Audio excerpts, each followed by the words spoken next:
car maker is finally going electric. We are reporting from Maruti Suzuki's launch of its first all-electric SUV, the e-Vitara. Maruti's first product shift in over a decade. Now this comes at a time when Mahindra, Hyundai and Tata have already shaped the scene. And now the bigger question is, can Maruti make up for the lost time in a fast-paced Indian EV market? Maruti Suzuki stepped into the electric vehicle space, but not in the way most automakers do. Instead of launching a car and building capability later, India's largest car maker says it has spent good time preparing the charging and service ecosystem first. India has added public charging infrastructure at a rapid pace, from around 5,000 charging stations at the end of 2022 to 25,000 by the end of 2024.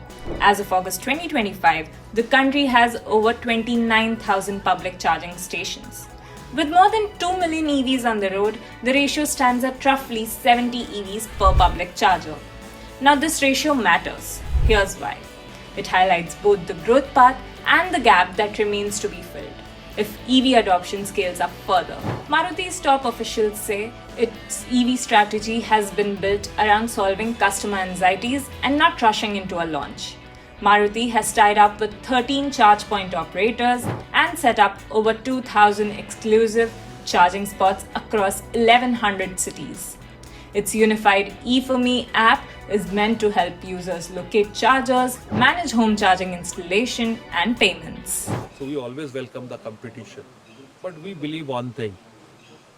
Always try to understand the customer, their needs, and if you are able to provide a good solution to that, that is the way you should do the business in the country. So we had this product the beginning of this year in the Bharat Mobility Show.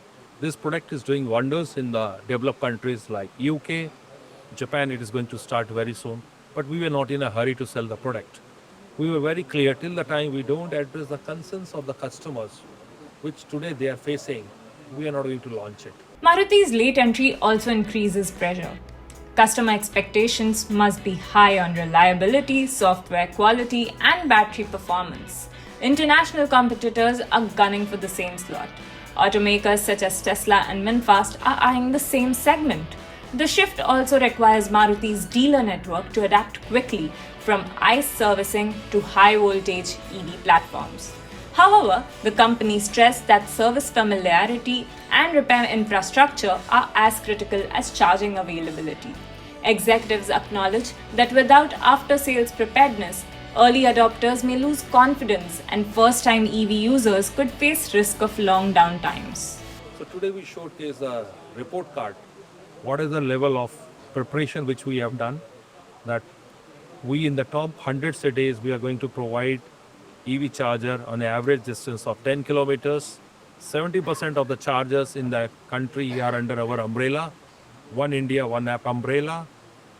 En route, all the places, anyone who is going, we have provided the service network. 1,500 workshops are ready. 1.5 lakh, we have EV trained manpower.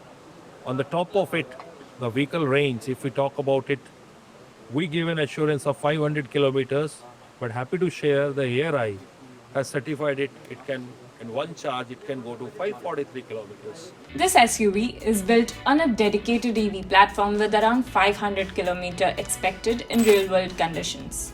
It supports fast DC charging, top safety features like ADAS2 and connected car features. It will be manufactured in Gujarat, where local sourcing of batteries, motors, and EV systems will rise in phases. The company plans a dual approach: build in India, sell in India, export to 100 plus markets.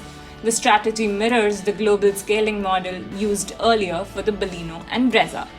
Meanwhile, to demonstrate long-distance viability, the company has launched a nationwide e-drive. 4 vehicles will travel from Gurugram to Srinagar, Kanyakumari, Dibrugarh, and Bhuj, relying on the public network and the company's charging footprint. The test is positioned as a proof that existing infrastructure can support intercity EV travel. I said, winning the confidence of the customer is the biggest thing. And that's what we are working. So today, whatever we showcased, what we want is this: the customer need to understand that if he's going for the Maruti product, we are providing him the reliability, we are providing him the range, we are providing after sales service, We are providing the ecosystem in terms of fast charger. So we are trying to basically address all the concerns which a customer has. While the first model is a SUV, price range of which has yet to be disclosed and sales scheduled for next year, the company intends to expand into different body styles once the ecosystem stabilizes. Today we already made an announcement that we are going to come in different form factors also. We are going to have a play in this segment. Tonight, the spotlight is on Maruti Suzuki's all-electric SUV, the e-Vitara. With this launch, Maruti Suzuki is not only entering the EV segment, but it is resetting its own timeline. The bookings, the price reactions, and customer feedback will reveal whether India's largest automaker can also be a serious EV contender. This is Surbhi Sarda, signing off.